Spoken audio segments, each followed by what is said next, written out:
The police will now follow every clue about the attacker's motives, preparations and his associates.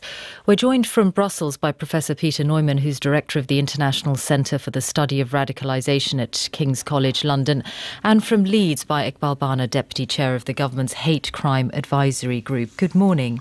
Good morning. Professor Neumann, this is the sort of attack that is often referred to as a lone wolf attack. Is there such a thing? There is such a thing, but whether it was one in this particular case still remains to be seen. I know the Defence Secretary called it a lone wolf attack. I wonder whether he meant that we were talking about a lone attacker. You can be a lone attacker, but you can still be radicalized as part of networks, as part of, for example, a jihadist scene. That was, for example, the case with the Woolwich attackers, who acted on their own, but who were part of the jihadist scene for many years before.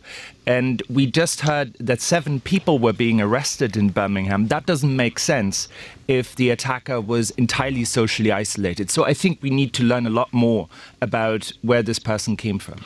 And particularly the influences that there might have been. Absolutely. But that is a very difficult process, isn't it, of how to handle that sort of investigation properly so that you don't end up appearing as if you're targeting a particular community and you know, potentially even radicalizing other people.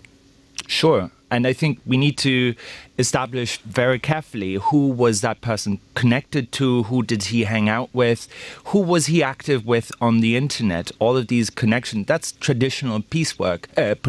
You have to trace it all back, and you have to reconstruct the network of people that person associated with. But can you ever cut off those channels if they're online? There might be people in other parts of the world.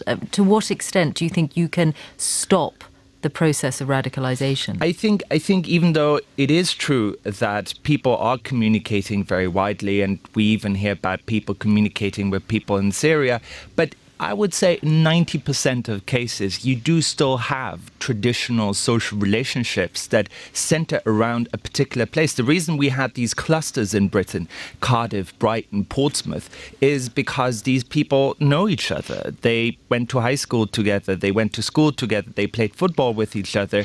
They are still traditional social networks that are important, despite all the internet communications that happen. Iqbal Bana,